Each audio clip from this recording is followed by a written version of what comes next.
A whole new season of Fanatec GT World Challenge Europe powered by AWS Sprint Cup gets underway at Brands Hatch this weekend. The famous British circuit is a real old school challenge for drivers, and it's one that the fans love to come to. The teams have come from across Europe for this opening pair of Sprint Cup races, 60 minutes each in length, and it is going to be action all the way. Audi, Ferrari, Lamborghini, Honda, BMW, Porsche and Mercedes-AMG and McLaren all going toe-to-toe in this year's championship. It is very hard indeed to predict a winning brand or indeed a winning combination of drivers. And that is what makes this championship so exciting. Fanatec GT World Challenge, powered by AWS, has 4 tournaments. There's America, Europe, Asia and Australia, and all of those regional championships are now up and running. In Europe, it's a 10-event calendar split into 5 endurance events and 5 for Sprint Cup. We've been to Monza to kick off the endurance season, Brands Hatch this weekend, then Paul Ricard and Spa in endurance, Misano for sprint, Nürburgring and Hockenheim in endurance, Valencia for sprint, Barcelona the last endurance round, and the championship concludes by the seaside, Zandvoort in Holland, final sprint race in mid-October. All the cars in the championship run to the same specification. They're all GT3 homologated GT cars, and those different brands going toe-to-toe throughout the season. The championship is split though into different cups for the driver grading. And one of the stars of the championship inevitably is Valentino Rossi. The MotoGP legend is back for a second season, although this year he switches to BMW with WRT. The Pro category, as the name suggests, is any category of driver, normally factory-paid drivers, and this is where the overall race winners are most likely to come from. For the last 3 seasons, the Sprint Cup has been won by Dries van Thor and Charles Weerts. Well, this year they've got a fight on their hands. New car, the BMW at WRT. Can it be 4 in a row? Mercedes are looking very strong, as it's a typical good track for them. Audi also look quite strong. And yeah, Lamborghini also, actually, and Ferrari also. Everybody looks very strong, and yeah, it looks like everything is quite tight. So it's going to be about details. So hopefully we can get the car in the right window and do a good job to be up in the front. Returning to the BMW fold is Maxime Martin. He's raced for BMW in the DTM. He's indeed won the Spa 24 Hours aboard a BMW. Well, this year he's got a bit of pressure because he is half of that combination aboard number 46. In other words, he's the co-driver for Valentino Rossi. Very competitive. I mean, it's the first time we have so many cars in sprint. The field is very high level, so at the end we have to do the best we can with what we have, and to work together. I think we improved quite a bit, and yeah, like I say, I think we have good chances for good results this year.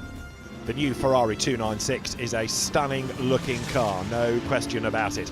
Emil Frey Racing has moved from Lamborghini to Ferrari for this year, and it's brought with it one of its star drivers. Albert Costa is one of the fastest GT3 drivers around, and he is surely going to be a race winner this season.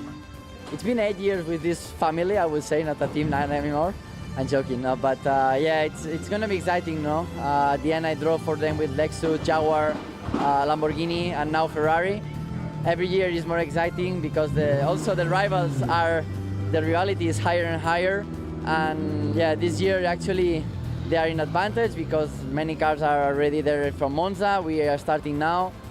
We need to, you know, to rotate a little bit as a team. The car is still really new. We still understanding a little bit here, a little bit there, but we are getting there. Raffaele Marciello has always been one of the fastest Mercedes-AMG drivers. He's also one of the best qualifiers. You put him up near the front of the grid, and then he can try and build a gap for co-driver Timo Boguslavski to try to protect in the second stint of a Sprint Cup race. Raffaele is also becoming a bit of an honorary Brit this year. He's racing in the British GT Championship on top of all of his other global commitments, and that means that he's going to be coming back to Brands Hatch later on in the season. But first up, he needs a race win this weekend. I mean, as I said, in Monza, we know the car well. Like WRT has a new car, so for sure maybe in some track they will struggle, even though I don't believe so, because it's one of the best team in the world, so they know what to do. They tested a lot, and there is Santelog that they are like really strong. They have good lineup. The Attempto one is also strong. I mean, with Mattia, with Ricciardo. There are many strong cars, so I mean, we'll see. Dean McDonald proved to be a real star last season, driving for McLaren at Garage 59, but this year he moves to the JP Motorsport team. He's going to be partnering former Grand Prix racer Christian Klein, and that brings them up to the pro category. Again, there's a bit more pressure, but McDonald is eager to impress once more. A little bit of a step up this year, but I'm looking forward to got a good team behind us, good teammates, so yeah, I'm hoping for big things. I'm doing endurance as well, and the car was competitive at Monza, so these guys are going to do a great job here, so I'm sure it will be. The Gold Cup was introduced last year as another way of keeping gold drivers on the grid and giving them a competition to fight for. You can have 2 gold drivers or a gold and a silver, but in doing that you'd round up to be in the Gold Cup. One of the front runners in the Gold Cup for the Santalot Junior team, Simon Gachet, who really has impressed over the last few seasons, and he's going to be a real gun behind the wheel of the Audi. Yeah, 3 cars for Santalot this year. For me, it's the first time for not in Santalot, but as a factory driver, Audi factory driver. So let's start a new chapter for me in Gold Cup with Paul. So let's see. The Silver Cup has been another really good way of bringing on GT talent. And again, they may not be the most experienced of drivers, but they're quick and they're able to learn, and they've got their own championship to fight for. As the name suggests, it's a maximum grading of 2 silver drivers. So these are the GT stars of tomorrow, and they are racing and fighting very competitively indeed. One of the front-running cars, the Mercedes, that Frank Bird shares with Jordan Love. And he's been successful in Australia in single-seaters and in Porsches. And this car, run by the Haupt Racing Squad, is certainly going to be a real pace-setter within the Silver Cup all season. Yeah, it's good to be back in the Sprint Championship. I had a year off last year racing somewhere else. So yeah, like I said, really good to be back and with my good friend Jordan Love. So yeah, hopefully we can go one better this year and come out on top. So we'll try and get a good clean weekend and then see how the rest of the year goes.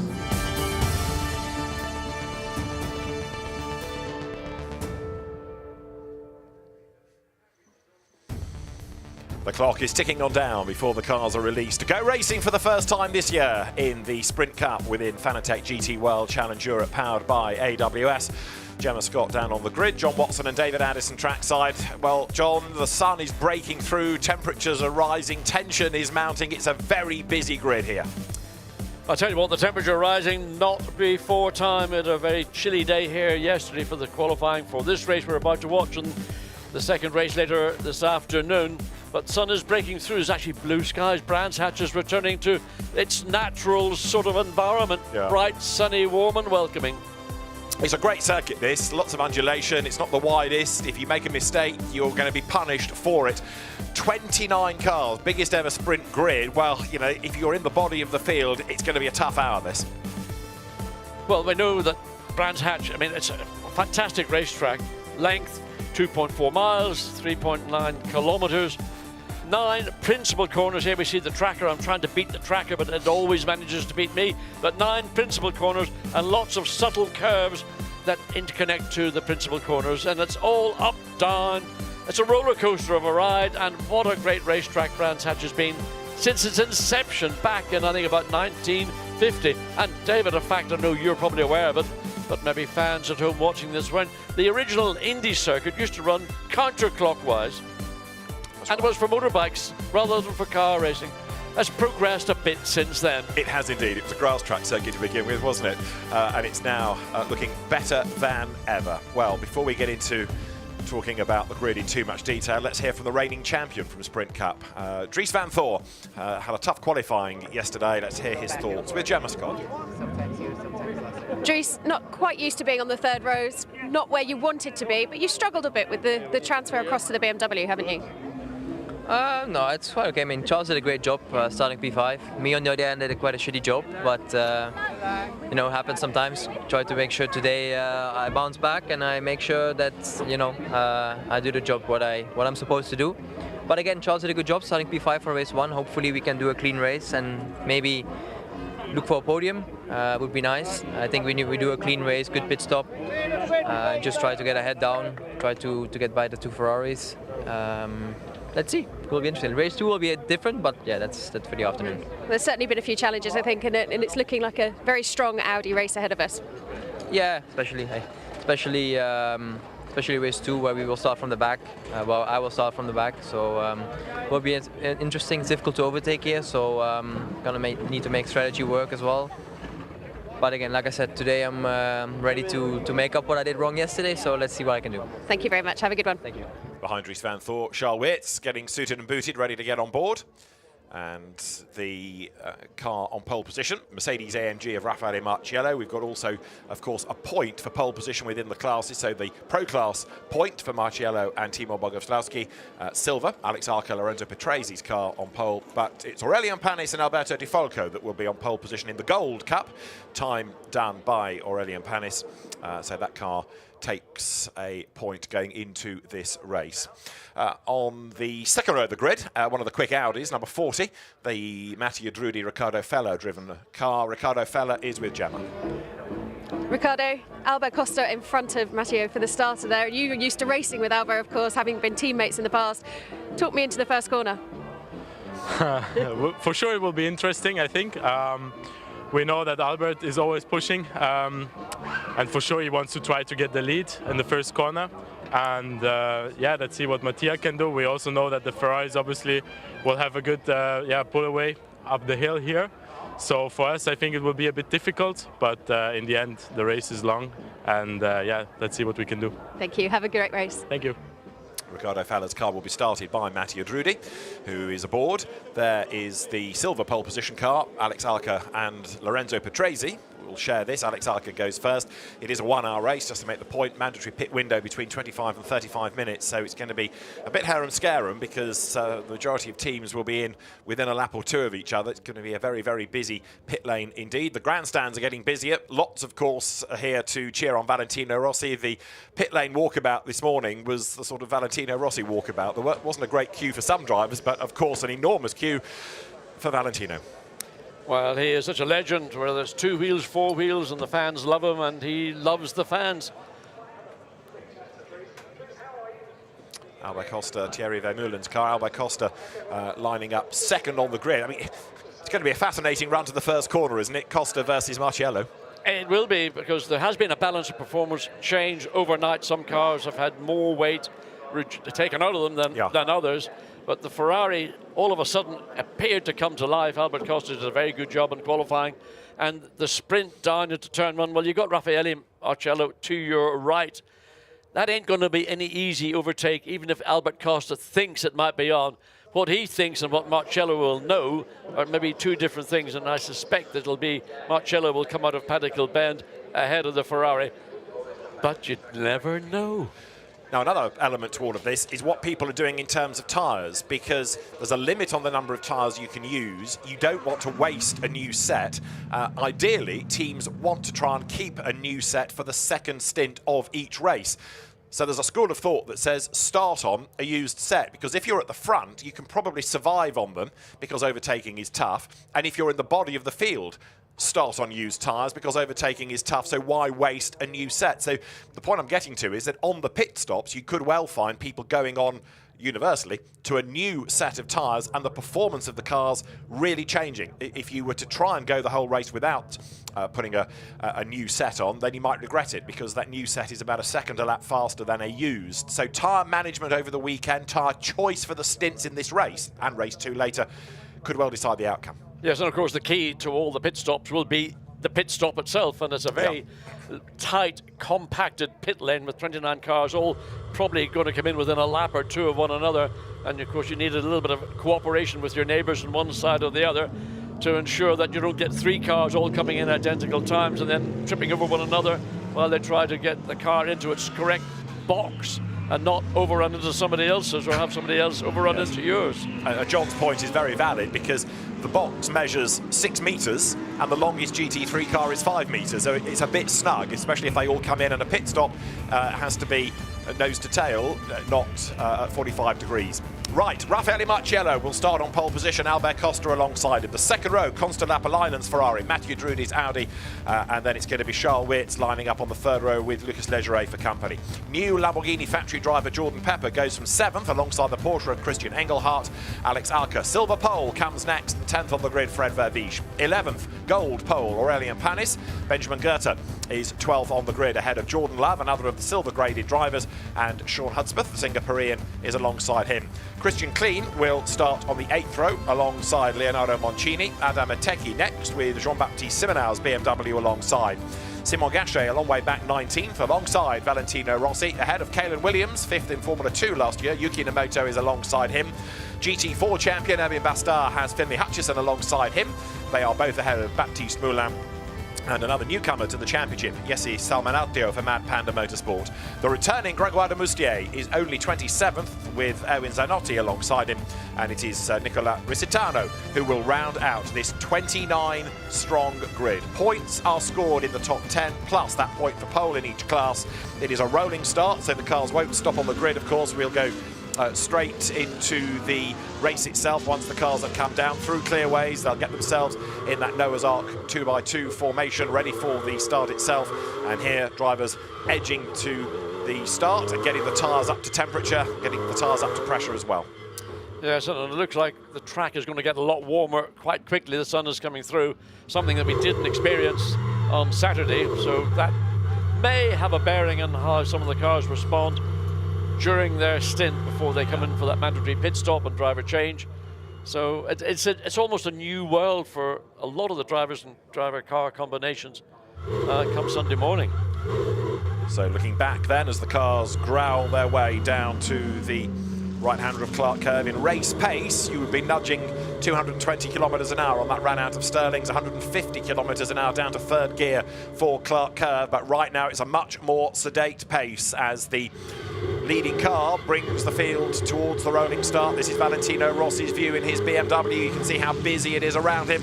So the pace car as it is peels into the pit lane. Raffaele Marciello versus Albert Costa at the front of the grid to get Fanatec GT World Challenge Europe powered by AWS Sprint Cup underway for 2023. The lights will change. The race underway now. Good start by Marciello. Costa slots in behind him as they make the run up towards Paddock. There's an effort by Witz on the inside of the big red BMW, but he can't quite find a way through. And Marciello has done exactly what is required. He's hit the front and he charges uphill to Druids for the first time. Yes, clean start. Everybody gets through Paddock Hill Bend. Doesn't appear to be any contact, certainly nobody into the gravel, and everybody now streams through the tight first gear. Druids down the hill into Graham Hill Bend. And Albert Costa is the one doing the chasing. Up into third place is Ricardo Fellas. He's got himself ahead of Consul Lapalainen as they head to Surtees then for the first time. Christian Engelhardt's Porsche making a bit of progress as well then as they round that left-hander, the tightening left-hander of Surtees onto the Grand Prix loop. Now that was Witz. He's fallen back behind Engelhardt. Yes, he did. He fell behind. Yes, Engelhardt did very well to get ahead of Charles Verts. Verts was competitive coming up into Paddock Hill Bend, trying to get back at Engelhardt as they come into Hawthorne. And the BM might have that little bit more straight line pace, but it's finding a part of the racetrack where you're going to affect that overtake. So Christian Engelhardt, who dropped the car in the gravel at the end of qualifying yesterday, lost his best time as a result, having to make a bit of progress now as the cars go up through Dingledale, then Sheen Curve, and then it's left into that slightly banked corner of Stirling's, which has caught out many in the past. Great little battle going on there. Look, Christian Klein in number 111 McLaren fending off the Jean-Baptiste Simonau BMW. So Raffaele Marciello with a wheel on the dirt heads out of Clark Curve at the end of lap one. He is trying to build a lead, and he is doing so with Albert Costa chasing. And look at the gap. The top two have pulled over the third place Audi of Matteo Drudi. Yeah, that's a comfortable advantage over the opening lap. What is it, just under a second between Costa and Marciello, but then it's 2.1 seconds between first and third place. So the lead two cars stretching their advantage, and most likely will continue to do so because Matteo Drudi is going to be involved in a battle with Lapalainen and in the second of the Ferraris, Engelhard in the Porsche, and Verts running out the top six in the BMW. Rattling it up onto the curve, Charles Witt. He in turn is under pressure from Jordan Pepper, who is 7th, 8th Lucas Legere, 9th Fred Verviche, and Alex Arca has dropped back into 10th place, but he's still leading silver, and the leading gold is Aurelien Panis from his class pole position. Panis running in 11th place. Right, lead gap at the end of that opening lap was 7/10 of a second, and in the first sector of this lap it has extended just a little bit more because Marciello is faster there by another 10th. So the field streams through Hawthorne, short straight towards Westfield, turn right, road drops down, and then you climb up through Dingledale. But in this sector, I would offer you that Costa is coming back at the leader. Absolutely. I don't know where that time was lost. We didn't see whether Marciello made an error through Hawthorne's into Westfield, down Dingledale, up into Sheen Curve, but clearly the gap was, looked to me, it was 0.8 of a second at the beginning, almost overrunning But as I said, we're watching this is the second place Ferrari, or the Ferrari in fourth place, the second of the two Ferraris. But the gap between first and second, 7/10 of a second, so it's a tenth of a second gain to Alberto Costa. But Marcello probably not going to be too phased by that. Well, Costa has done the fastest lap of the race, but then as they come out of Druids, then so the margin stretches. It's a bit elasticated at the moment as you see this huge field streaming through. Now, let's just look behind the leaders. Third, Mathieu Drudi, Constant Lapalainen's Ferrari behind the Audi. Fourth, fifth, Porsche, Christian Engelhardt. Sixth, BMW here. Seventh, Lamborghini Pepper. Eighth, Audi Leggeret. Ninth, Audi Vervish. They're together. 10th, Audi Alex Arca. So it is a good battle between the two teammates, driving numbers 11 and 12 right now from the Contiu stable, the Belgian team, where you've got Lucas Leggeret, number 11, just ahead of number 12, Fred Vervish. That is the Attento car, 10th, leading silver of Alex Arca. Everybody rattling it up onto the curb. The blue Mercedes AMG that you saw in the body of the pack there is second in silver. Jordan Lab at the wheel of it. Just got a glimpse of Valentino Rossi coming through Hawthorne's, currently in 20th position, and he's sort of caught between, well, then no man's land. He can't find a way around the car directly ahead of him, and he's having to be defensive of those that are following behind. And that's Kellen Williams in a sister, part of the same team, the BMW M4 GT3.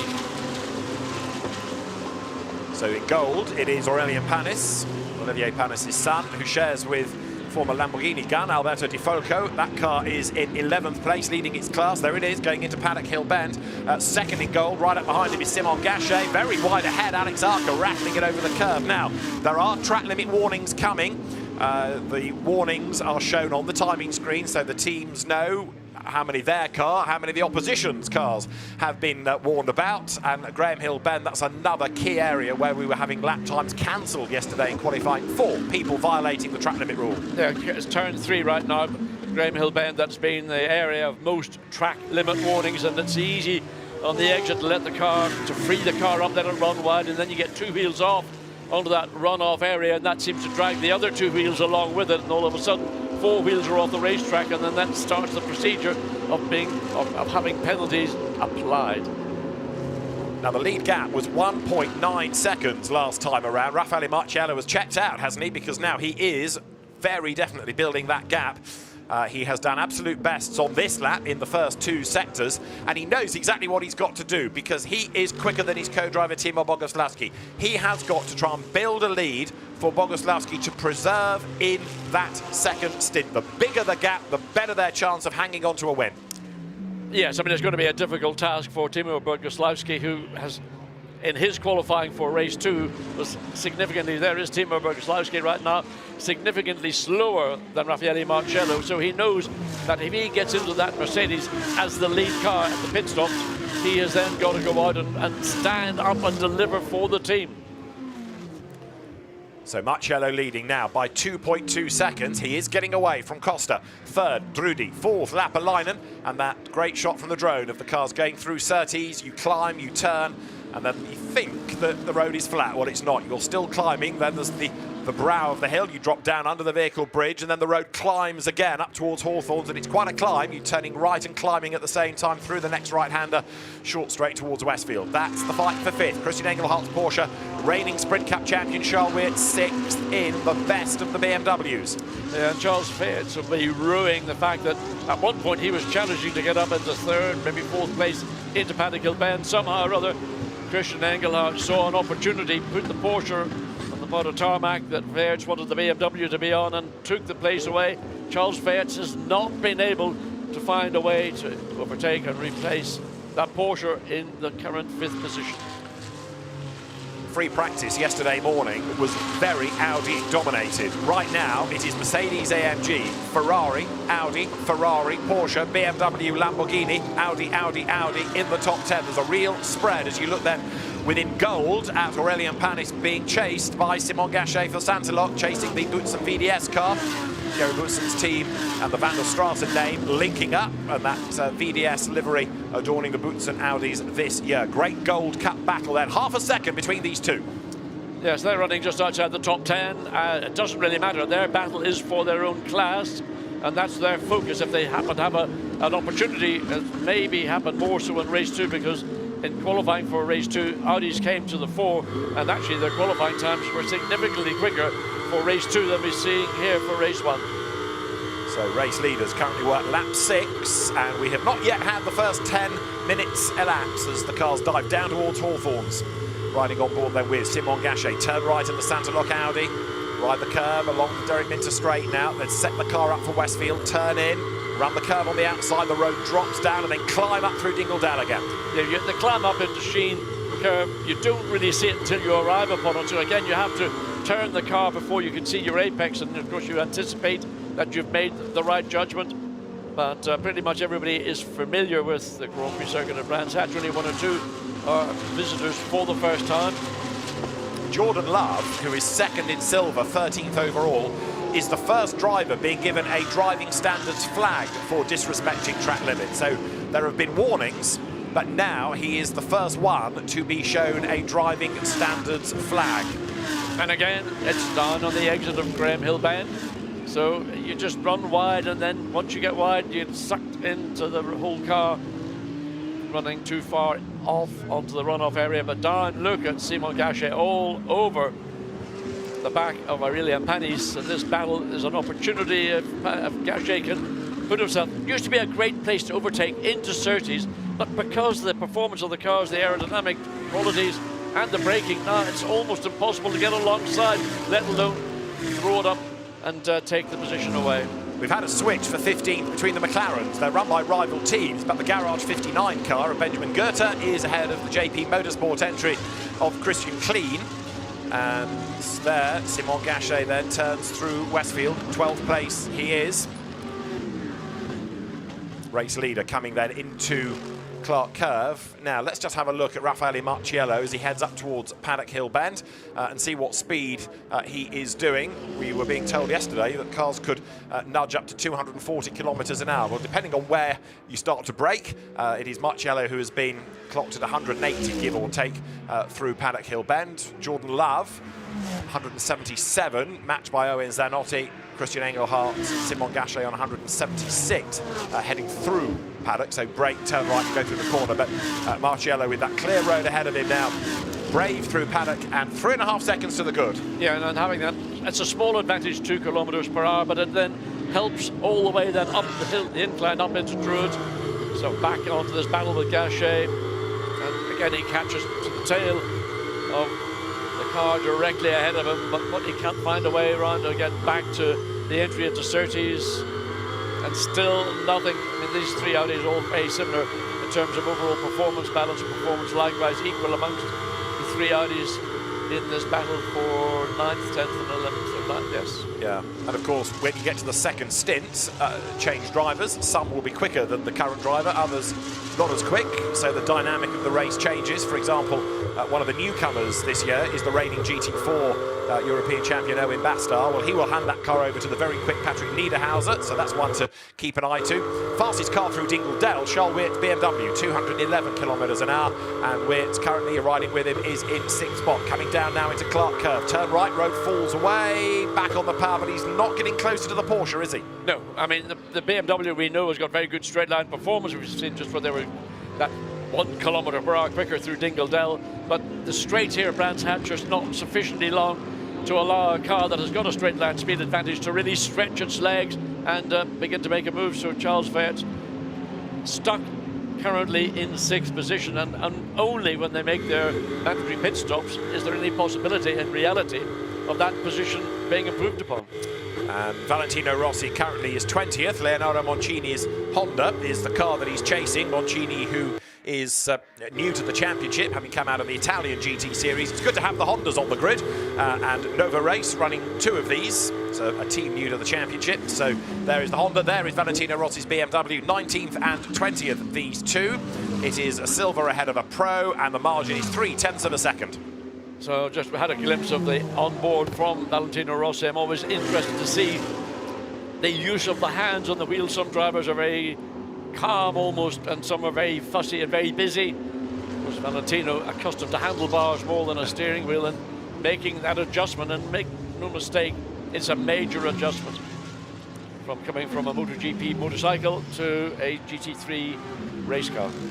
The race leader has gone across the line, Raffaele Marciello, to put 9 laps in the book at Stirling's. Valentino Rossi, who never raced here on 2 wheels, he only really knows it as a car racing circuit, comes under the bridge down towards Clearways. The lead gap is 4.5 seconds, although Albert Costa did do a personal best lap last time. He will hand the car over to Thierry Vermeulen. As you look there at Christian Klein going through, being chased by Jean-Baptiste Simonal, then Sean Hudspeth's Ferrari. Next up, the Honda of Leonardo Moncini, Valentino Rossi at the back of this group. I mean, run up the hill. What we're seeing throughout the field is a lot of close racing, but nothing that challenges. Having said that, Valentino thought he might have an opportunity to put the nose of the BMW up the inside of the Honda in Druids, but it was nowhere near making it a realistic overtake, and as a consequence has maybe fallen back fractionally as our race leader continues on just 4.5 seconds advantage to the ever-charging Alberto Costa and the Ferrari. In fact, the last best lap, whatever Costa did, it was still bettered by Raffaele Marciello by 0.3 of a second, and that's frustrating because you've done your best lap and you know it's still not as quick as the leading car. So Marciello still builds this lead for Timo Boguslavski as he comes up to the line. You can see all the Valentino Rossi hats and clothing in the crowd, and their man is still battling his way up the order. But Rossi 20th, Marciello leading. Now we wait for Costa to cross the line and give us a gap, and it's 4.7 seconds now between the top two. And almost, not quite yet, but the Mercedes is just about out of sight because it had brands because of the rise and fall. You don't get to see, well, where is the Mercedes? It's gone. This is coming down into Graham Hill Bend. Where's there it is, just about entering into Surtees. And that is a real psychological blow for Albert Costa because he's losing sight of the lead car. And no matter what he's doing, it's getting further and further away. It's a dot in the distance, isn't it? So Mercedes, AMG leads Ferrari, leads Audi. Now, what about Matteo Drudi doing anything about Albert Costa? At the moment, the answer is no, because his last lap was slower. So Costa is a bit in no man's land. He's not catching, he's not being caught. There in 4th place, Consta Lapalainen's Ferrari, the second of the 296s run from the Swiss Emil Frey Racing stable. He is a bit busier because he's got Engelhardt and Wirtz and Pepper queued up behind him. Yes, and that's the focus point in terms of the top 6, top 7. Of who may or may not, and it may not be an overtake on the racetrack, but we know that WRT now running BMWs are always outstanding in their pit stops. And Wirtz, again, you can see pushing so hard coming through the exit of Sheen Curve into Stirling's, trying to keep as close to the back of the Porsche because we're just 15 and a half minutes into this stint. So not many more minutes, 10, 12 more minutes, the pit lane will be busy. Yeah, it will, won't it? And in some cases, they'll bring the slower driver in and get rid of him quickly, put your faster driver in for the maximum that he can do. So this is Charles Wirtz's view, heading up the hill. He can't really get close enough to the Porsche to make an attack, so he doesn't want to sit for ages in the dirty air. He's just got to bring that car in as good a position as he can to the pit stops and hope that WRT, with pit stop speed, can leapfrog the Dynamic Motorsport entry, or as it now is with the Huber GT Alliance Porsche ahead. Try and get out ahead. Now there is the rather lonely Matteo Drudi, but he's hanging on to that 3rd place and has just done a personal best first sector. Well, Drudi has, all he's doing is just consolidating his 3rd position, but he needs to make sure that he doesn't let that group 4th, 5th, 6th and 7th get close, because it's not so much what's going to go on the racetrack right now. It will, as I keep referring back to the pit lane, that's where this race overtakes will take place. Engelhardt's Porsche heads up towards us. He will give the car over to Adrian Delina, who is not as quick as Engelhardt. The Porsche, I fear, might well drop back in its stint, whereas this BMW, Dries van Voor, will take it over, should make some progress. So the 2nd stint, as ever, is going to be really intriguing to see who gains and who fails. Down towards Clearways, turn right through Clark Curve now. Charles Wirtz's view. Wirtz seems to make progress the backside of the far end, let's say, of the Grand Prix loop, but back onto what is effectively the Indy loop that pits straight into Paddock Hill Bend. Then the gap seems to stretch again, which is difficult to understand at this phase in the race. But anyway, Wirtz has got all, and it doesn't look particularly convincing going through Druids. The front end of the car washing out as he was applying more loft, and maybe that's the inherent problem that Charles Wirtz is having to battle in the lower speed corners here at Brands Hatch. We've been hearing all weekend that the BMWs as a brand have got understeer issues and Certainly the car looked to be having vibration dramas as well from onboard coverage that we've had over the weekend. The Weerts Van Thor car number 32, though, of the triple champions, does look better today, even if it's not out front. But we still have 42 minutes of this opening race to go, so don't expect that car necessarily to finish in 6th. Progress can still be made. Marcello to Costa, over 5 seconds now. On this lap, I would offer you Engelhardt's having another push. And in fact, on the last lap, the Porsche did lap quicker than the Ferrari ahead, and the gap is down again as they come to the end of the middle sector. So if Engelhardt has got a little bit left in the tank and he's going to try and use it, catching the Ferrari is going to be one issue, but overtaking the Ferrari, and again you can see the BMW has sort of closed that gap here as they come into clearways, then into Jim Clark Curve, but then from there all the way up through Druids and back to where you go onto the Grand Prix loop. That advantage seems to ebb away again as the battle again between Aurélien Panis and Simon Gachet is still as intense as it was from the minute the lights went out. So remember, this is for the lead of the Gold Cup. Aurélien Panis, Simon Gachet, same type of car, the Audi R8 LMS GT3 Evo 2, but ran out of different stables. Boots and VDS versus Santalok as the cars then come now down the hill, and we're about 6 minutes or so away from the pit window opening. So there'll be a number of the teams now energetically thinking about strategy, getting their second drivers suited and booted, ready to bring the cars in, possibly checking what the neighbours are up to and see whether they might be bringing their cars in at the same time. The silver battle then, well, up front Alex Archer has pulled well clear of Jordan Love, the Australian in the Hap Racing Team Mercedes. This is the gold fight, and Gachet looking ever more determined, isn't he, to find a way ahead of Panis before the pit stops. Yeah, I mean, it's vital if he can to find a way through, because if he can get ahead of the Panis Audi and come into the pits ahead of that car, that then gives them that marginal advantage when it comes to getting in and out and retaining their position. But again, how close can you get without getting into contact with the rear of Aurélien Panis? Simon Gachet having to struggle in a sense. When you get that close, you then get some of the aero wash. It takes a little bit of the aero from the front of your car, and the car that you're challenging ends up having a better exit of the corner compared to you. Audi number 10 through, you saw a moment ago, in 14th place, Adam Matecki. He in turn is being chased and caught there by Benjamin Goethe in the Gulf-coloured Rofco McLaren, the Garage 59 entry. So that is a gap that is coming down and down. And Goethe is on his toes, look, just jinked to the inside line, going up towards Druids. Benjamin Goethe was one of the revelations of last year's championship, both sprint and endurance. He was the Endurance Silver Cup champion. Nikolai Kiergaard, who will take over that car, very, very accomplished single-seater racer and historic racer on occasions, turned GT driver. So that's another car that should make progress, number 159 McLaren, and it's in the pro category this year. Well, Benjamin Goethe looked, I mean, just watching coming into Surtees, seemed to be able to get the nose of the McLaren in that little bit tighter to the apex than the BMW that he is pursuing. But as we look at Valentino Rossi continuing on, and Rossi has dropped a place actually to Callan Williams. And I think this is why, riding on board with him at Sheen Curve, runs it wide, gets the car under control, but lost momentum, lost a place. Yes, just too wide on the exit, and of course the sister car, Callan Williams, there it is. Didn't need to be invited twice to take the opportunity, and that's all you can hope for, that a driver makes a small error that affects their ability to exit the corner, and there's another car so close behind. It's got the momentum, it can shoot in, and there's not a lot of race track between the exit of Sheen Curve and Stirling, so that was not an easy overtake, but a well-committed one by Callan Williams. Yeah, so Callan Williams is down up into now 20th spot. There is Valentino Rossi trying to fight back as best he can, but rather get the feeling that Maxime Martin is going to have to do the hard yards when he takes over that car. Nicholas Crutten will take over from Callan Williams, and Crutten is a very rapid peddler as well, so there's a lot to look forward to in the second stint, as they're having a cheeky look to the inside line. Number 9, that was Aurélien Panis, who is closing now onto the back of Alex Archer. Archer is well clear as far as the Silver Cup lead is concerned, but in terms of overall places, he's feeling the pressure.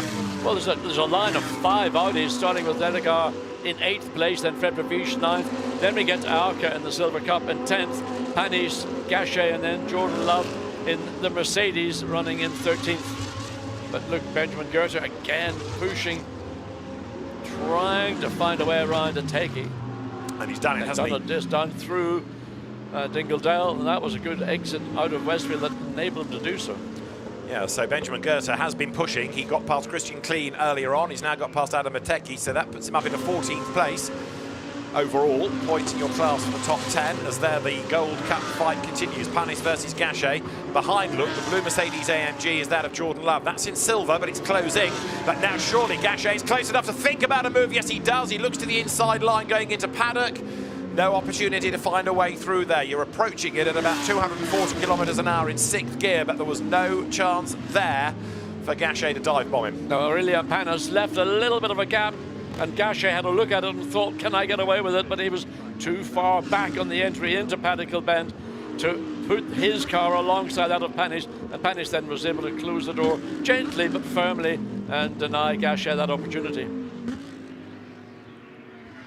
Out of Surtees, back onto the Grand Prix section of the circuit they go. This is lap 17 now, and the race leading gap is 7 seconds. So to the right-hander of Hawthorns they come, swing through that slightly uphill corner. Jordan Love, the Mercedes, running in 13th place. They're going to get one more lap before the window opens. So down towards Clearways will come Raffaele Marciello. In fact, he's just gone across the line as Raffaele Marciello touches his pace. Albert Costa behind is now 7.5 seconds adrift. It's going to be a bit of a guessing game to see which of the lead cars opt to come in very early. And I just wonder, will the 32 BMW Charles Weerts be one of those very early stoppers? Get it in early, get Dries van Voor on board, get back out and out of a difficult situation that currently Weerts is in. And maybe that will work for the WRT Audi, but look, everybody's going to be thinking much the same. How can we use the pit stop, the timing that 10-minute window to our advantage to make that overtake that we're not being able to execute on racetrack? I would think, though, that Marciello will stay in to the end of that 10-minute window. The pit window opens in 20 seconds, so it's between 25 and 35 minutes.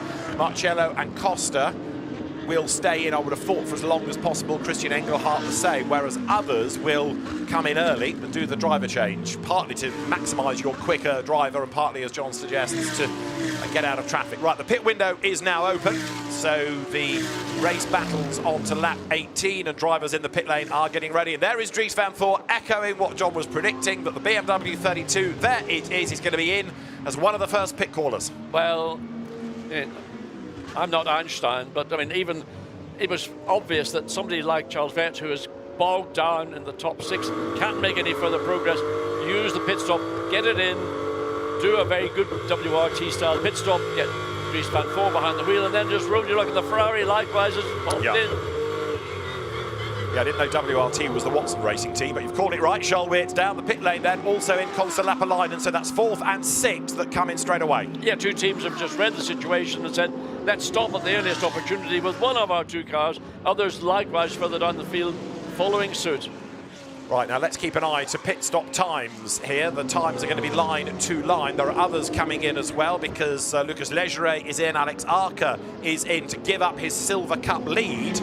And that means that Jordan Love's Mercedes AMG takes over silver. There is Alex Arca giving 99 over to Lorenzo Petresi, who was in the gravel yesterday. We expect also, coming down the pit lane, the Lamborghini from Baptiste Moulin. Valentino Rossi is in as well. Right, so that's going to shuffle the order. It'll all start to make more sense once everybody has served their regulation pit stop, in which you've got to change 4 tyres, by the way. You don't refuel, but you must change tyres. 41.3 seconds for WRT. That pit stop, Weerts out, Dries van Voor in. So that is going to be, and there is also Valentino Rossi, and Maxime Martin is taking that car out. Very good stop for Christopher Haase, because that was 40.6 seconds. Oh dear. What are they doing? What are they doing? Oh. Does somebody not tell them that you don't nose the car in and then you completely destroy the pit stop of the Audi? And everybody's just standing, waving their hands. That has very, very badly compromised the 25 Audi. 68 is going to have to be moved out of the way. Now, it might have swung in with a problem, or it might just have been a miscommunication, but I would think the stewards will take a dim view of that. Let's have a look. The car controller waves it in, and he swings it. Oh, it's contact. That's why it's like that. Well, that was a bad release from the Audi. Yeah. Whoever waved that Audi clear made a judgment, a misjudgment, and all innocence to the Honda driver and Honda team. Sorry guys, that was just a quick reaction to what we saw, but once we've had the truth, we know what the situation really was. I think that was 25, wasn't it? That was Owen Bastard giving way to Patrick Niederhauser. We'll double check, but yeah, that will be much discussed between the teams and the officials, that is for sure. Right, Raffaele Marciello stays on track, stays in the lead, building the gap over Albert Costa to 8.5 seconds. He's going to stay out for as long of this window as he can to give Bogoslawski the best chance of preserving, of protecting the advantage to the end. He puts a lap on the BMW of Thomas Neubauer and he dives into Paddock Hill Bend. Now, of course, Marciello's task is going to get a little bit more difficult here, Watty, because he's going to encounter cars from the pits that are with a different driver at a different pace. So traffic might be an issue for him for the first time all race. And also those cars will be on fresher tyres, and in some cases the second driver will be the quicker of the two drivers in that car, and they will be racing now to the flag and not necessarily overly concerned about the fact that Raffaele Marciello is the race leader, unless there's a load of blue flags waved at that car, which would then automatically indicate the car that is about to be overtaken by race leader should step aside and let this car go through. So Marciello, Costa, now Christian Engelhardt third. That's the order shuffling because of pit stops. Nicholas Krutten you've just seen go through, having replaced Callan Williams. You've got Nikolai Schiergaard having replaced Benjamin Goethe. Albert Costa here, chasing after Maxime Martin. He will give way to Thierry Vermeulen, and that pit lane incident that we've just seen is under investigation. The Audi that got involved, I think, was the Santalot car. It's on the timing screen as 55, but we haven't got a 55, so must have been 25 as the Ferrari comes out of Stirling's. I mean, I did talk about cooperation with your neighbours in the pit lane. Well, I wonder where that one went wrong, because clearly the Audi team were preparing to leave their pit box, having made their pit stop, driver change and whatever, and the Honda team were coming in. So somebody didn't quite communicate clearly enough to one another.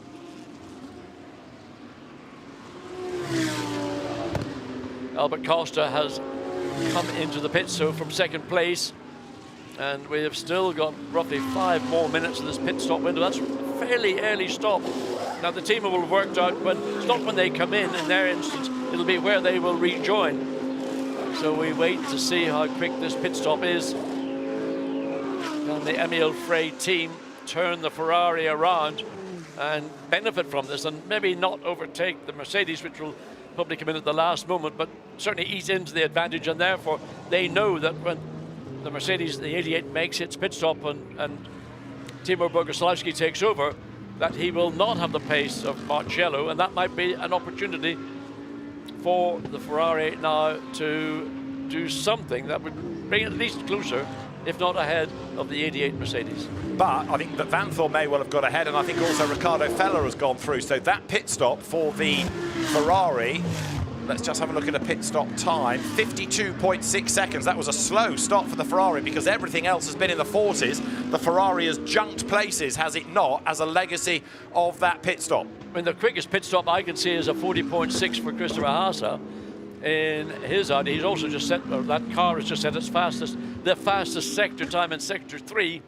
So that was a very good pit stop. The pit stop time for the BMW, the 32 BMW, 41.3. That's pit lane in, do the change, get back out over the line.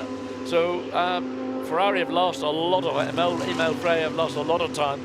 Yeah, and then you can't afford to give up 1 second, let alone 11 seconds against the quickest pit stop we've seen so far. It was a 46-second stop for the Altway Lapalainen Ferrari in the background, but a 52.6. That is a slow stop for Albert Costa, and that means that Ricardo Feller has jumped ahead. It means that Dries Van Thor has jumped ahead, and also number 25 Audi, Patrick Niederhauser, is in this battle pack, but he's a lap down, so he gets out of the way. Look, and up past him now will go Giacomo Altway down into Clark Curve. Right, so Marciello and Engelhardt staying out, yet to stop. And the margin, it's a phony margin in a way, 21 seconds. And now we're getting purple sectors from those on new tyres. Ricardo Feller, Dries Van Thor doing purple sectors. Not yet the fastest laps of the race. That might come. Fastest lap overall still claimed by this man, and Marciello stays out for another lap. Pushing up to the line. Well, if you take a lap, it's being around about 1 minute 22 and a bit 23. So he's arguably could do this lap and one more, but I think it's going to be too close. I would anticipate come the end of lap 24, which is the lap that Marciello is now on, we'll see the lead 88 Mercedes. One's a bit wide, that's just slightly unusual. haven't seen the Mercedes run that wide that early in the exit of Druids. I wonder, is he beginning to struggle a little bit with tyre degradation? It is a fairly high degradation racetrack. Yeah.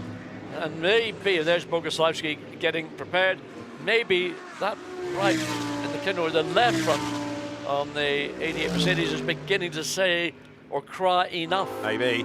The timing screen is lighting up now that people are on new tyres. Franck Pereira has done an absolute best sector. Nicolas Kiergaard, absolute best. I've already mentioned the fact that the likes of Ricardo Feller and Dries van Thor were going quicker and quicker. So now, with new Pirelli boots, the cars are getting faster, and the order is going to be really intriguing once we put Boguslavski back into the race, or that car back into the race with Timur Boguslavski behind the wheel. It leads at the moment 88 Mercedes AMG from the Acodis ASP team, and Marcello is wide at Sterling's and up the curve. And I think you're right, John, those tyres have had enough.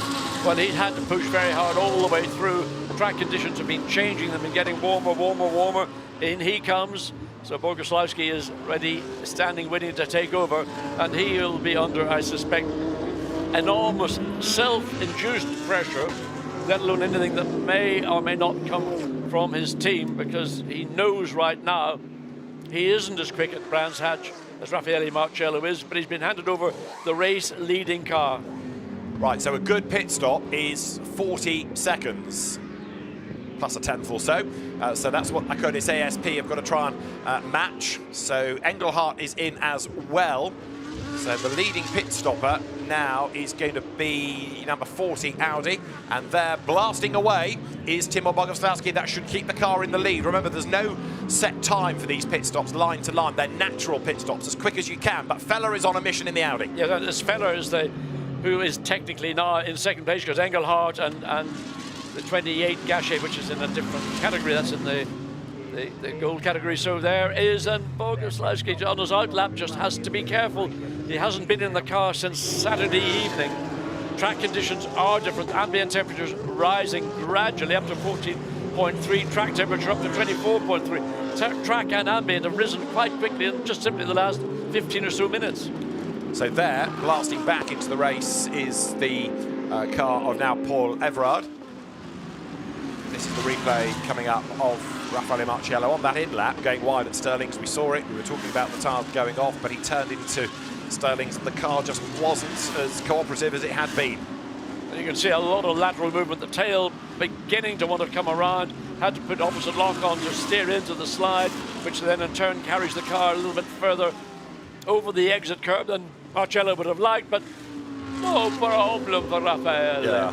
And fresh tyres for Boguslavski. Right, this is for second place now. Ricardo Feller versus Dries van Thor. These two not quite tied together, but both pushing very, very hard indeed. And of course, Dries van Thor will know every nuance of the Audi, the car he's chasing, because it was for Audi and WRT that he really made his name.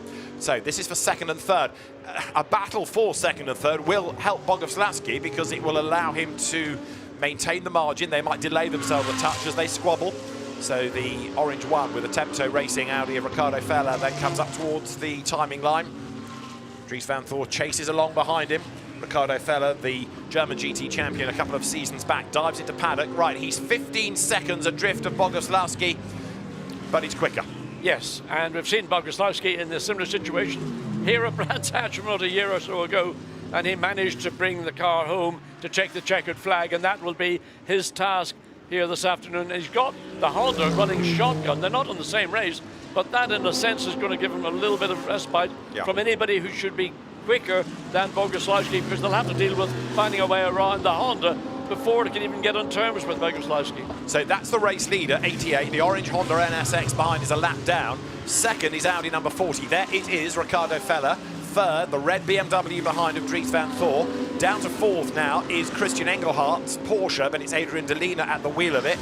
Fifth is number 69, Thierry Vermeulen, who took over from Albert Costa. So that car second when it pitted, fifth in the second stint, and that was fundamentally because it was a slow pit stop. It was a brutal 10 seconds slower than those around him, and you cannot give up 1 second, let alone 10 seconds. So Ricardo Feller under pressure from Dries van Thor. He runs wide in the exit coming through Sterling. So there you can see Adrian Delina in the Porsche, and he's got directly behind him Thierry Vermeulen, Altway in the sister Ferrari, and then Christopher Haase, who is, well, a star, wherever you look at him, in an Audi, but he's not the quickest Audi. That right now is Riccardo Fella in second place. Right, Fella is a second and a half a lap at the moment, quicker than Bogoslawski. Now that Timur has done a flying lap, we can start to monitor pace. So a second and a half a lap, 22 minutes to go, and Riccardo Fella is taking Dries van Thor along for the ride. The team manager of the number 25 Audi that we saw in that pit lane drama has been summoned to the stewards, and I suspect he's not going to be there to be asked about his health. He's got some explaining to do. Well, I think it might be his health, because he'll probably come out a lot lighter than he was when he walked in, because he'll be handing over a lot of euros to pay for that particular infringement in the pit lane. I'll be asking about eyesight, potentially. Why did you release the car? Right, this gap between Fella and Van Thor, half a second. And within sector 1, well, actually, it's the Audi that's fractionally the faster, but only by 32 thousandths of a second. So it's neither here nor there in the grand scheme of things. But Riccardo Fella is pushing. Dries van Thor then third. I mean, they have been the big winners. 6th coming into the pits and 3rd on exit. Oh, and look at Dries van Thor, absolutely on the edge. You can see the BMW just dancing across the racetrack on the exit of Sheen Curve, trying everything he can within what BMW are providing him with to do something. But Riccardo Fella again, the back end of the Audi a little bit beginning to break away, but nevertheless able to get the power down and continue, hugs the pit lane all the way down, takes the shorter route by staying close to the pit lane wall, then moves back to the left before he makes the cut to drop down to the bottom of Paddock Hill Bend, the compression, then the climb uphill into Druids. So this is Druids' first gear in some cars. Back on the power. BMW wags its tail, drops downhill into Graham Hill Bend, which is another of the corners where track limits are an issue, but Van Thor is okay. 2 wheels on the tarmac there. Right, lead gap, 12.4 seconds. Again, it was about a 1.4 seconds pullback last time. This is for 4th. This is Adrian Delina, who is doing a good job of hanging on there in the Porsche. Behind him is Thierry Vermeulen. Behind him is his teammate, Giacomo Altway. And then at the back of this battle pack is Christopher Haase in the Audi. Well, as we saw with Christian Engelhardt behind the wheel of the Porsche, the BMW 32 of Charles Vance could do nothing with it in terms of lap time or straight line performance, and that's very much the same situation we're seeing now with Adrian Delina holding off for Mullen, Altway, Haase, and further down the field in 8th place Nicolas Bart. Yeah, Nicolas Bart in 8th place. Font Pereira is 9th. Alberto Di Folco is 10th, hanging on to the Gold Cup lead. Silver is still being led by 99 Audi. Alexander has given the car over to Lorenzo Petresi. So the class leaders remain the same. Lead gap with 40 minutes completed. We're into the final third, 20 minutes to go. It's coming down the touch. This is Haase you're looking at, number 11 in the Comptiou Audi. And look at his sector times, look at his lap times compared to Altway. He's closing. Oh yeah, is he ever closing? And he's taking chunks of time out of the second of the two Ferraris, Giacomo Altway and Christopher Haase. He will catch, and he has done so, coming up into Paddock Hill Bend. The issue, keep repeating it ad infinitum. You can't, but where are you going to pass? Watch this. So that's for 8th and 9th. That is Bart versus Franck Pereira, who lines up to have a go on the outside in the Lamborghini, and he's done it right round the outside, but he's way wide over the curb. I think he'll get away with that, Bart trying to come back, but there you've seen the first genuine racing overtake of this race, and you've seen it live as they came into Paddock Hill Bend. And you've seen it brave as well. Franck Pereira, not just any old pass, round the outside going into Paddock Hill Bend. You turn in and the road just drops away. And remember, David, the outside of any corner here at Brands Hatch will have an element of rubber that's run off from the tyre. So he went not only the long way around, but the dirtier way around as well, and he made it work. Hat tip to Franck Pereira, then up into 8th place, having taken that car over from Jordan Pepper. You're looking there at Alberto Di Folco, who is the leader of the Gold Cup in the Boutsen VDS Audi. Two Belgian teams coming together this year, the Boutsen element, VDS, Van der Straten, a famous Belgian motor racing name. And if you think back a few years, of course, Mark VDS, one of the early campaigners in what was then called the Block Pan Endurance Series against WRT Audis in the early days, and the BMW Z4s of the VDS stable. Maxime Martin, one of the drivers, taking on the opposition. Well, the VDS name is back, and as the leaders now work lap number 30, the gap is down to just under 11 seconds. 4th, 5th, 6th, 7th, 8th, all in a queue. Yes, and Adrian Delina under pressure right now, and he's got Thierry Vermeulen in the first of the two Emile Frey Racing Ferraris. Giacomo Altway sitting there just watching his teammate, but he's got to be aware that Christopher Haase has got the pace. He's caught the Ferrari relatively quickly, but he's now in a line of 4 cars, and directly behind him you got the Audi that's out of position. And that's Nicola Bauer. No, it's not. It's out of position, that Audi. I've got to say that Delina is doing a good job in the Porsche because he's not as quick as Engelhardt normally, not slow, but he's not as quick as Christian Engelhardt, and he's doing a good job of keeping that 4th place from Thierry Vermeulen, whose early career was guided by Jos Verstappen. Behind Vermeulen in the Red Bull liveried Ferrari is Giacomo Altway, Christopher Hauser at the back. Now Hauser knows all there is to know about winning in GT3, and he has a go on the inside, possibly to try to unsettle Altway there, coming into Clark Curve. You can force a mistake out of a driver, and they give you half a gap, then you might be able to take full advantage up towards Paddock, but Hauser has dropped back a length, and he's not close enough. Now, what you're trying to do is put your car into one of the mirrors, and the Ferrari's got 2 extremely large mirrors, one on either side. Put it into the mirror, try to distract the driver, try to force the driver into maybe overreacting up the hill into Druids. Does much the same thing. But all that is of no use if it's not having any responsive reaction from the driver that you're pursuing. And right now, Giacomo Altway doesn't seem to be responding to that pressure that Christopher Hauser is trying to apply. Well, the pressure is certainly being applied. We've got 16 minutes to go. The lead gap is 10 seconds then. Boguslavski to Feller. The gap is coming down, but actually Boguslavski his pace is getting better because it's gone from being over a second a lap loss to now tenths of a second a lap loss. So he's stabilising it to a degree. He's driving himself into his stint. Yeah. I think he was cautious when he went out. He was on arguably new tyres or very fresh tyres. So he had to get a sense and feel for the car. He wasn't prepared to go out and nail it into Paddock Hill Bend on the opening lap. But he's now consolidating and he's stabilising the charge Riccardo Feller has been on since he got in behind the wheel of the number 40 Audi. Race leaders then down into clearways, into Clark Curve. It's still Delina hanging on at this 4th place from Vermeulen, then Altway, then Hauser. And if anybody is going to gain a place out of this group, it is Hauser. And look, he's closer again this time, heading up towards Paddock. Goes one side, goes the other. The gap is there on the inside, but maybe if that were the last lap of race 2, maybe if that were a touring car, he'd have thrown it up the inside as a full send, but Hauser is not going to risk anything. I tell you what, maybe if they'd executed, we'd been in the gravel. So right now, 8.7. 5-second time penalty to car 119, disrespecting track limits 4 times. 5-second time penalty will be added to the final racing time. The voice you hear is that of Alain Adam, the race director. He's talking about number 119 Lamborghini, which has got Marcus Pavarud at the wheel of it, and it's a 5-second penalty to be added to its race time at the end of the race for excessive track limit abuses. That's the first such penalty of the race. Hauser is getting ever more towy, isn't he, now to get past Altway. He's bored with looking at the back of the Ferrari. Yeah, I mean, it's going to be very difficult to pass into Hawthorns, but maybe I would consider doing is not focus so much on Hawthorns, focus on Westfield, because if you get a run out of Hawthorns and you're quicker than the car you're pursuing, you do have the opportunity to slot down the inside, compromise the car that you're alongside and take the position away. But it's a very, very difficult task for anybody, Christopher Hauser included, to find a way around.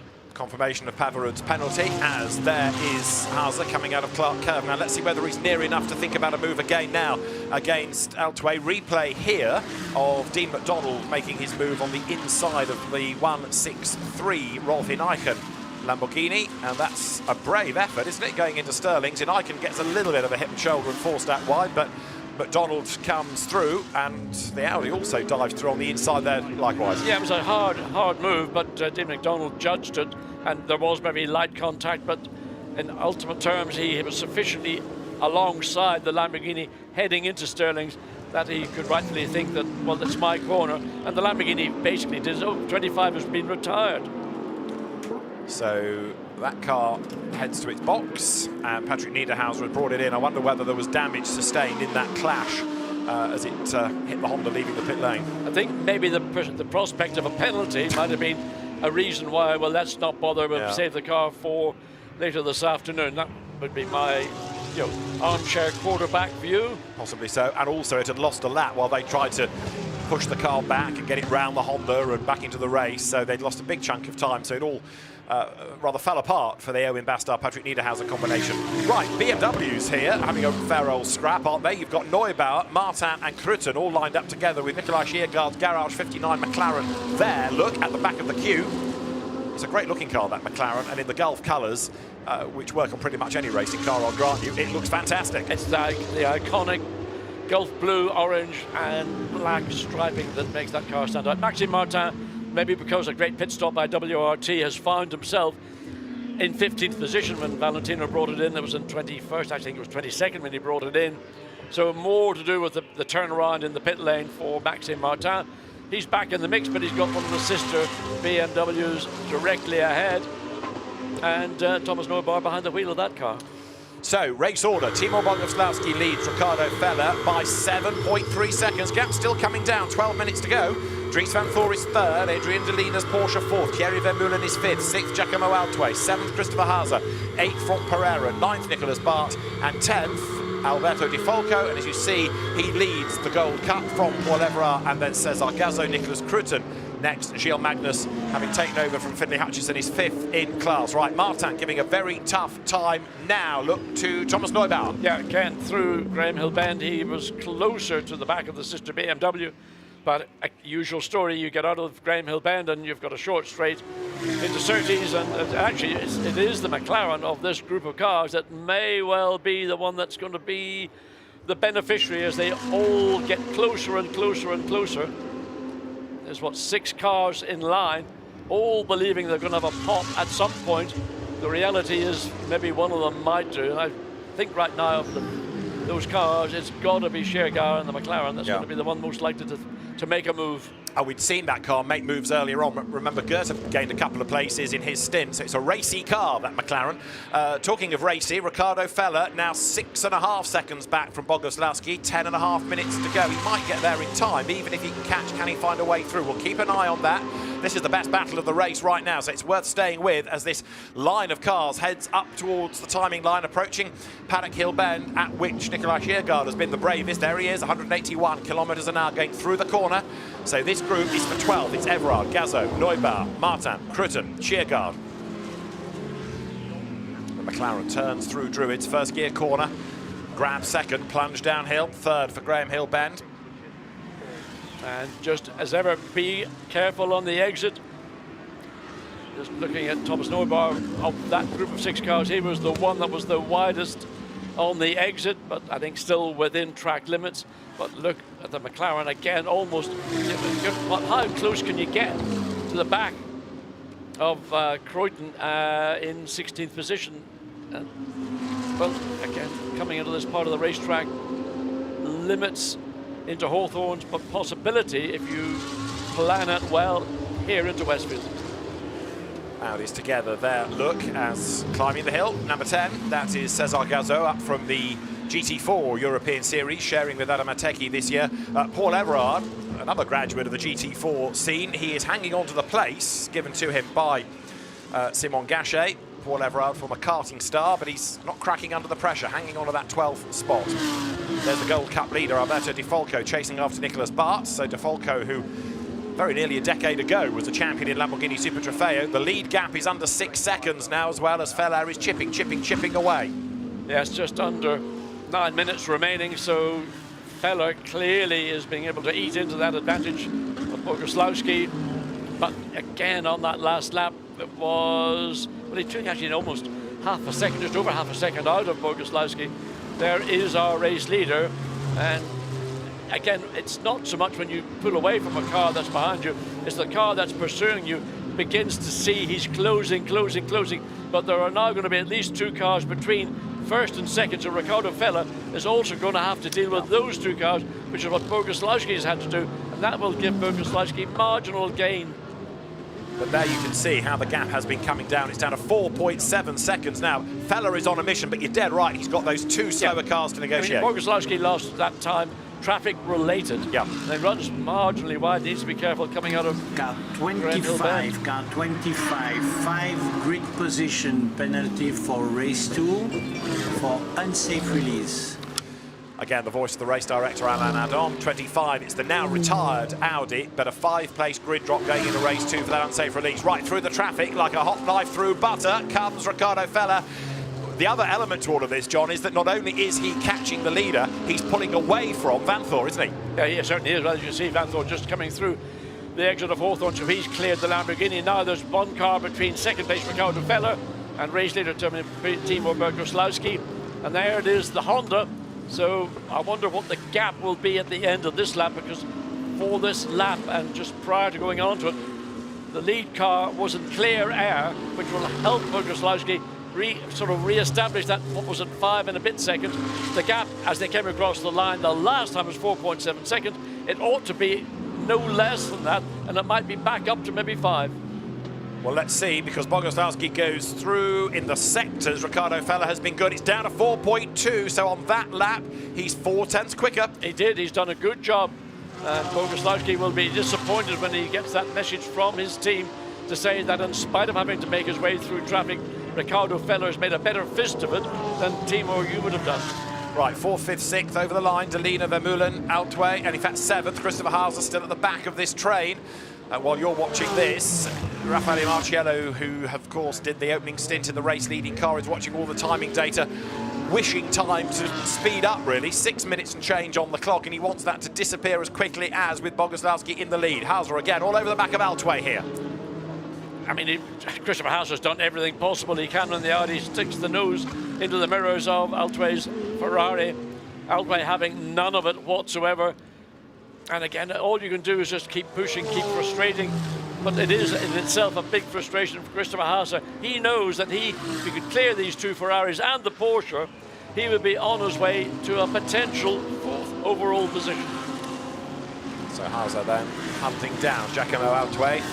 Timo Bogoslawski in the first sector of this lap lost a 10th. In the second sector lost 4 tenths. Ricardo Feller is absolutely charging. He's being spurred on by his team. This black is and white flag to car 27 driving standards. Car 27 black and white flag driving standards. This is the fight for 4th place. 27, incidentally, is Christopher Mies, who's quite a long way down. 23rd after a slow stint from Grosjean de Bustier. Right, Bogoslawski to Feller. It's 3.6 seconds with 5 minutes to go. Oh, very, very, well, catching. That'll be one aspect. And all of a sudden, number 88 Mercedes will become the widest race car on the racetrack. And Ricardo Feller is going to have to be very creative to find a way through. This is a battle for silver. So you've got Frank Bird just ahead there of Jacopo Guidetti in the Honda. There's also Rolf Eichen further up the road. Christopher Mies in the green Audi looking for a way past. He's pro, trying to get through the silvers. Yeah, but Guidetti needs to be careful. He's making very aggressive, sudden moves, blocking moves. Did it coming out of Hawthorns and into Westfield, so he needs to be careful. Doing too many of those will not please our race director. It's been fairly frantic in this little battle. Let's have a look at what went on a lap ago. Frank Bird in the Mercedes into the back of the Lamborghini. That's the car of Rolf Eichen, which will have dropped back as a legacy of this through the corner. Let's just see what happens. He hangs onto the place, at least there. Yeah, Rolf Eichen must be getting a complex. He was attacked by Dean McDonald in Stirling's a few minutes ago. Now he's got Frank Love in the Mercedes likewise doing a similar thing. So this was the continuation of the battle up towards Paddock. Frank Bird up the inside, contact, and Eichen squeezed out wide with that contact. Yeah, and loses not just one position, loses 3, I would have said, by the time they got up into Druid. So Rolf Eichen will come out of this race feeling battered and bruised. So Frank Bird goes through up into 20th overall, second and a distant second in silver. Right, race leader is still here. Timo Bogoslawski, 3.2 seconds to the good, and he's just lost 6 tenths in the first sector. He's had to get past the Mad Panda Mercedes. One position for the contact in turn 1. Car 77 must give back 1 position for the contact in turn 1. So that's Frank Bird. Yeah, it is. But actually, that 1 position doesn't help Eichen. It actually helps Guidotti. So that's the penalty. Yeah, there was 3 positions lost, not just 1. So Frank Bird's got to give back 1 position, but he's going to give up more than that because he's got to give up actually 3 positions to get them, because those other 2 cars followed Bird through. Well, only 1 place is being required. So he will drop behind Guidetti, but Eichen doesn't get his place back. Leader goes through. Bogoslawski over the timing line. Feller over the timing line. What are we down to? It is 2.2 seconds, 2 3/4 minutes to go. There we go. He's got it done. Finally, Christopher Hauser's found a way to get alongside Giacomo Altway. in the Ferrari, and all that hard work over the entire stint, Christopher has just found a way through, and well, what's it worth? I mean, in terms of overall positions, it's brought him up to 6th position, and now he's got another Ferrari to challenge before the checkered flag comes out. Yeah, but look at Fella. He's just cleared the number 90 Mercedes now, the Mad Panda car of Ezekiel Perez Compact. He can see the leader. He can see the car that he's chasing.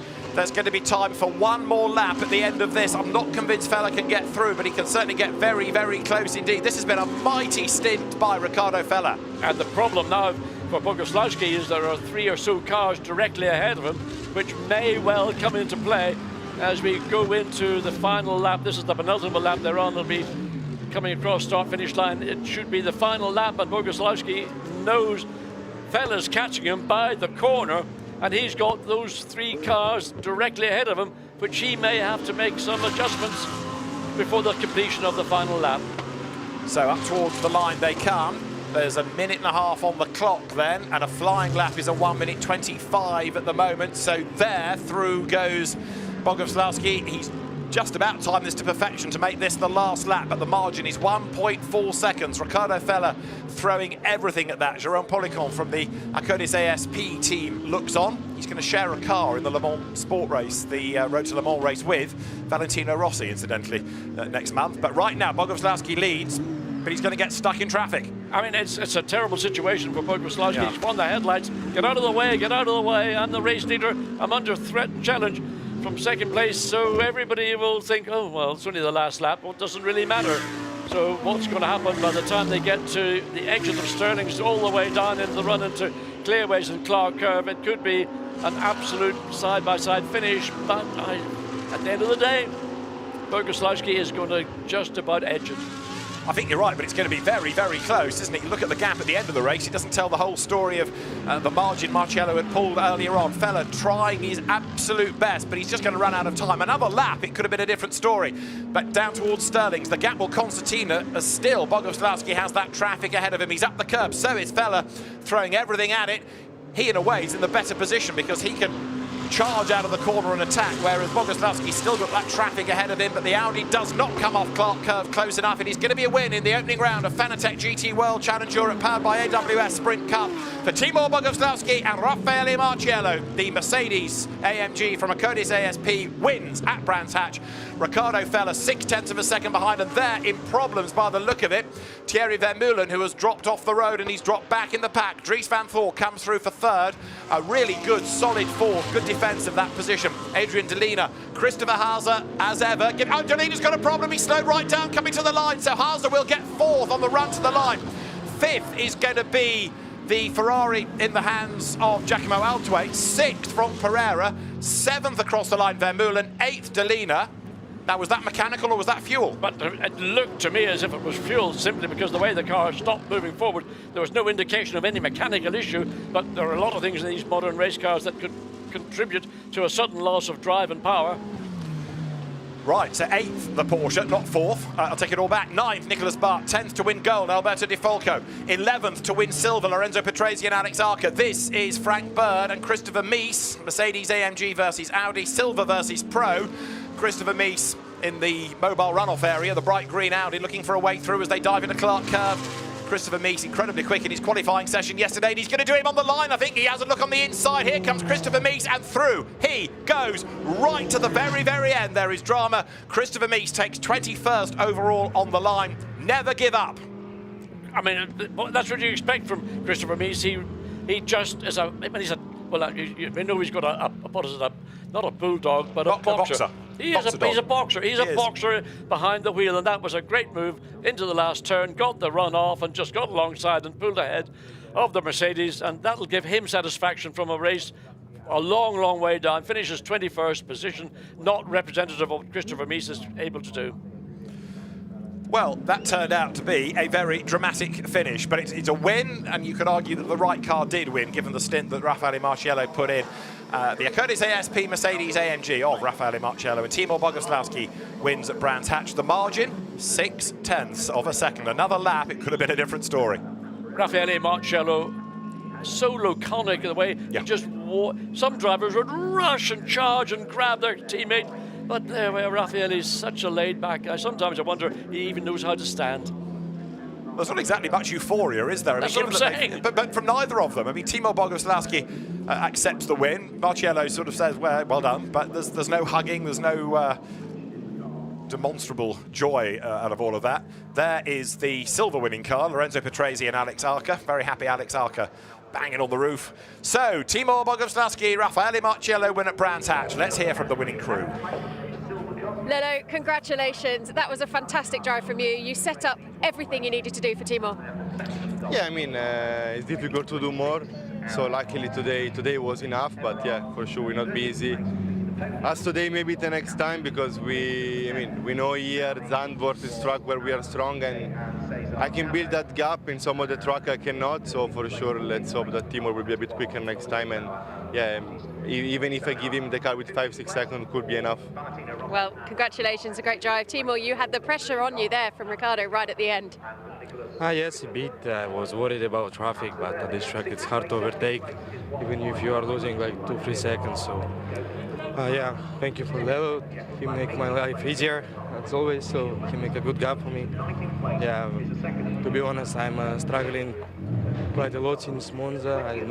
I don't know why, so we will go back stronger, I think, to the Podium car, so we will see there. Great one. Well done. Well, for a man that says he's struggling a bit, he has done a very good job to win the race and to hang on to it. So there, 88 from pole and the fastest lap. It is a race win for a Curtis ASP, for Mercedes AMG, for Timo Boguslavski and for Raffaele Marciello. 42 laps done, no safety car interruption, a pure race, and you could argue it was all the better for it, because what we then had was that natural progression of quick cars and slower cars rising and falling as the race went on, and this was our ultimate result. A win for Timo Boguslavski and Raffaele Marciello from Mattia Drudi and Riccardo Fella. Charles Weerts third with Dries van Thor ahead of Lucas Legere and uninspired Christopher Haase. Constant Lapalainen with Giacomo Altway fifth, and up to sixth at the very end Jordan Pepper and Franck Pereira. Albert Costa, who ran second early on, was seventh with Thierry Vermeulen, and Christian Engelhardt and Adrian Delino dropping to eighth on the line ahead of the ComTU Audi of Nicholas Bart and Fred Verviche, with 10th being Alberto De Falco and start driver Aurelian Panis winning gold. 11th, Lorenzo Petresi and Alex Arca to win in silver. So, a great race, a great drive by our category winners. Let's hear from the silver winners. Lorenzo Petresi and Alex Arca then have triumphed. It was a class pole, they led all the way, but let's find out how easy it was. Boys, congratulations. That was a really exciting race in those closing stages. Lorenzo, how was it for you in the final few laps? I mean, it was nice. We had a very big gap compared to the second silver class, so we just had to manage. But anyway, it was nice. The car felt good. The pit stop was all right. So really happy. I want to thank the team. I want to thank Alex. Yeah, I would say we did a good job. Absolutely, a great job. It doesn't really get too much better. No, it doesn't. Like, I'm lost for words. I'm speechless. Yeah, did a good job. I think we rounded the 2 days. Like, from what we know right now, we rounded it quite well, and still have another chance to go on the top spot. But I think, yeah, we're as a team. I think we're able to do it. So it's good. Congratulations to both of you. Well done. Alex Arca then part of that winning silver combination.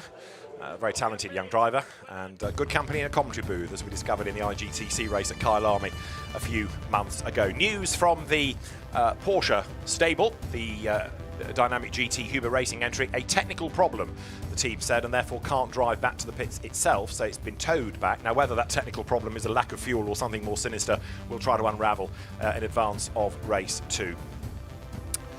So we've heard from the pro winners, you've heard from the silver winners. Gold won by Alberto De Falco and Aurelian Panis, and they have worked very well as a combination this weekend. And the pair of them celebrating in the pit lane, the Boots and VDS stable. Belgian beers all round tonight, no doubt, for a class win. But no, you're driving home. Oh, that's true. Yes, thank you. 10th overall, a good effort from De Falco and Aurelian Panis, as the drivers very shortly will head to the podium. Let's look back at race 1 then of Sprint Cup, with Raffaele Marciello making a demon getaway from pole position and holding sway as the cars made the run down into Paddock Hill Bend for the first time. And against fears that first pitch point may well have spelled drama, everybody was safely through, not just that, but indeed the whole race without any interruptions. Marcello built that lead as Albert Costa ran wide in his defence of second place, dropped a little bit of time, and there were battles further down the order as Valentino Rossi squabbled with Callum Williams. BMW coming out of Sterling's down towards Clark Curve. After pit stops, where Dries van Thor was put into Charles Witt's BMW early, it was still Marcello ahead, but he would pit late to give way to Timo Boguslavski. He ran it as late in the window as he could, the tyres eventually giving the driver the message. Dramas though for Nova Race, as their incoming Honda was harpooned by the outgoing Patrick Niederhauser Audi, and that has resulted in penalties for the Audi going into the next race. Dramas also for Rolf van Eiken, who got this contact from Frank Bird and lost 3 places as a result. Thierry Vermeulen also was battling with Christopher Hauser, but the Audi went through and Hauser wasn't done yet, gaining further ground before the very end. The lead gap though was coming down and down and down all the time. Riccardo Feller was inching up onto the back of the leading Mercedes AMG, and ultimately it would be just tenths of a second at flag fall as Boguslavski closed on traffic, but Feller just ran out of time. At the checkered flag, it was a win for Raffaele Marciello and Timo Boguslavski. Matteo Drudi and Riccardo Feller coming through for second place. All right, let's go back to the pits and hear from our gold winners. We've had you wait here for a little while. Sorry, boys. Congratulations. I mean, that was exactly what you want from a weekend, starting on class pole and taking it through to the win. Yeah, I'm really happy with this first race of the Sprint Cup. It was perfect to start the season, first win for us in Gold Cup, so yeah, just really happy. Big thanks to all the team. They work a lot during the winter and we had a good car, so yeah, it was nice. Absolutely, but quite tough towards the end, I think. Yeah, like I did a great job in the first stint. I did just my job, you know, to keep the car in the fourth position. The team make a brilliant pit stop. We gained 1 position. So at the end, top 10, victory in class is the best we could do. Really happy, and I want to thank all the team for this. Congratulations, and more hard work to come later on this afternoon, hey? Yeah, I hope. Thank you. Well, it could be a double. Alberto De Falco then, class winner in the Lamborghini Super Trofeo in 2014, and Aurelian Panis, who we've seen as a GT regular over the last few seasons. There, under part fairway conditions, is that Gold Cup winning Audi. Brands Hatch getting busy again because the support race programme is already underway. In the background, hordes of Caterhams have streamed onto the circuit. The drivers, though, are making their way to the podium, and there will be overall, as well as gold, as well as silver top 3s to recognise.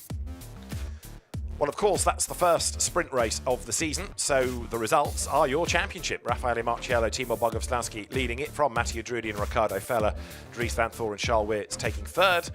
Lucas Leggeret and Christopher Hauser come next from Giacomo Altuve and Constantine Lapalainen, Franck Pereira and Jordan Pepper behind them. John, your star driver of the race, who was it? I think Raffaele did such a stunning job. He won that race for the team. But Riccardo Feller, the charge back, I mean, it's very difficult to separate Feller from Marciello. Both are deserving of their respective positions. But I think that Marciello, just his nature, he knew he had a task and he had to give his car over to Boguslavski with a sufficient advantage that Boguslavski could consolidate. He even said himself, you know, maybe it's a confidence thing following Monza. He's still not totally back at the races by his own standards. And that was Raffaele's responsibility, to give Boguslavski sufficient space to be able to drive himself back up to his normal pace. To the podium come the drivers. We've got the third-placed crew of Dries van Thor and Charles Wirtz in the red overalls. We have Riccardo Feller and Matteo Drudi. And then for the winning team, Jérôme Policon from Acodis ASP, and the drivers, Raffaele Marciello and Timo Boguslavski, make their way onto the Brands Hatch podium. And the top step beckons for the winners.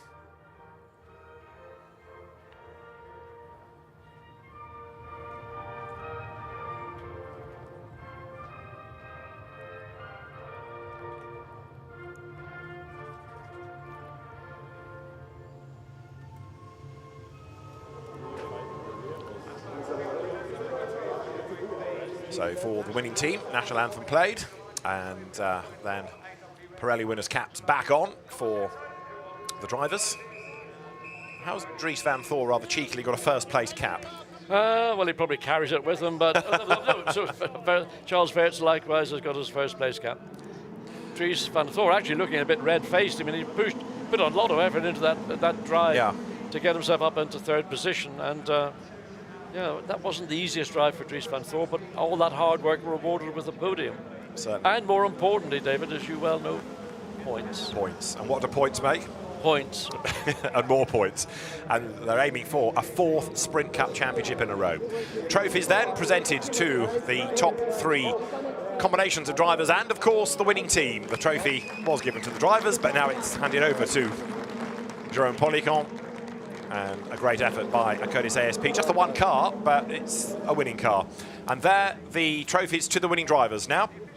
So congratulations to Timo Boguslavski, Raffaele Marciello, the winners of the first Sprint Cup race of the year in Fanatec GT World Challenge Europe, powered by AWS.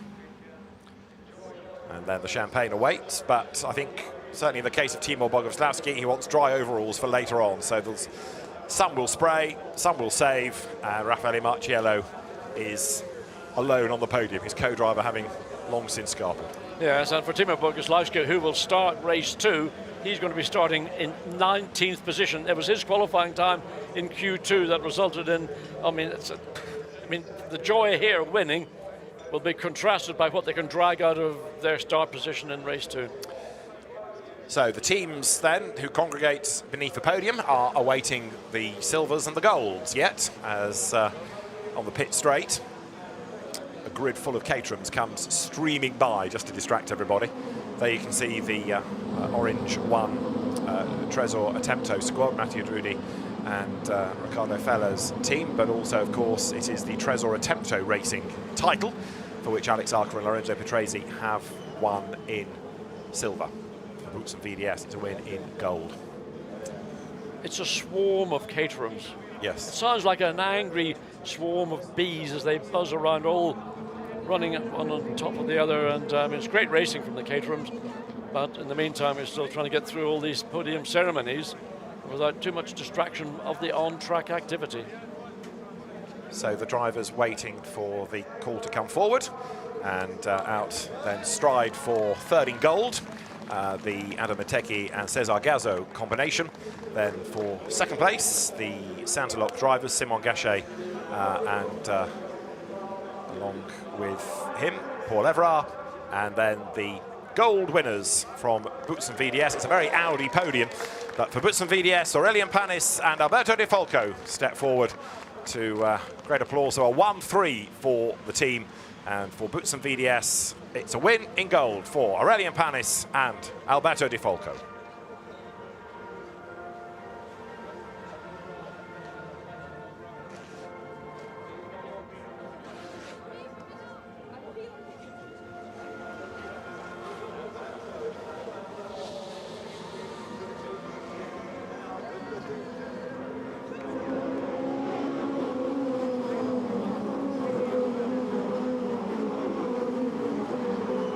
Trophies brought forward, and the Audi, although we've been talking about the fact that the Audi is coming towards the end of its time in GT3 racing, it's still very, very competitive.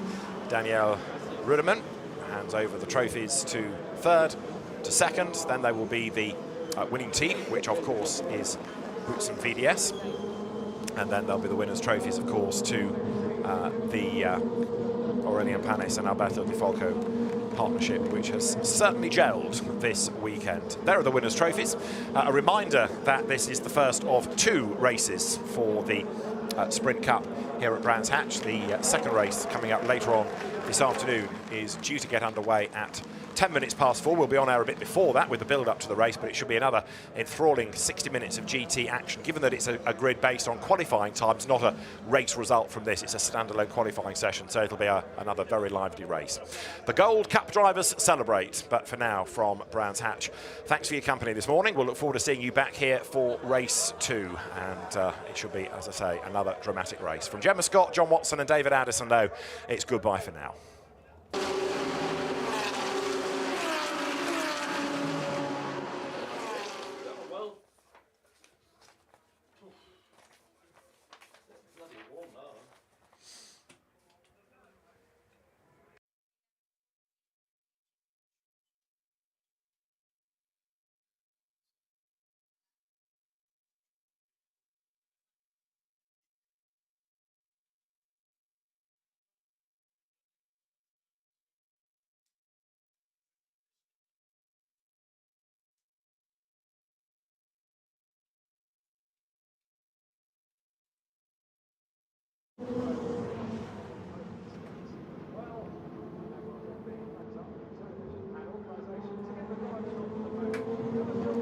silver podium is about to get underway here at Brands Hatch at the end of the first Sprint Cup round of our Fanatec GT season.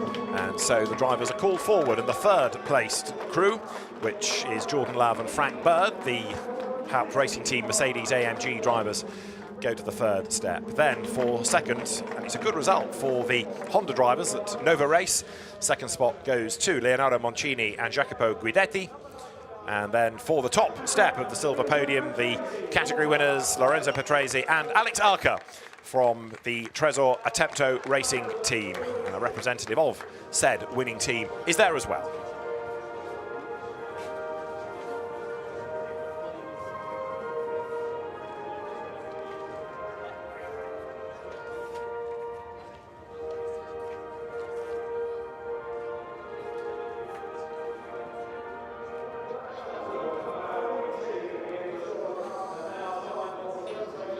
So well done to Alex Arca, well done to Lorenzo Petresi, both of whom are developing into very, very handy GT drivers, which is part of what the Silver Cup is all about. Steve Rouse, the Pirelli Racing engineer, is on hand to hand over trophies to the winning drivers. Stars of the GT future you're looking at here, and what is really encouraging, in addition to seeing a much bigger grid job, but it's also good to have different teams, new teams coming in, and some different brands again. Great to have Honda back, for example. Absolutely. I mean, having Honda not only come back, but actually get on the podium for their particular category is encouraging, because I think the Honda's a great addition to our grids, and it will be good to see that car in a competitive context, and well, we're seeing it here this afternoon. Trophies to our Silver Cup winners.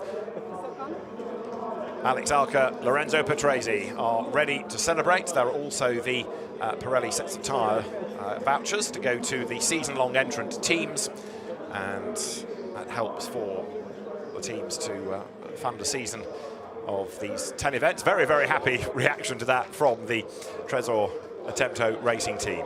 Silver Cup victors, Alex Arca and Lorenzo Petresi.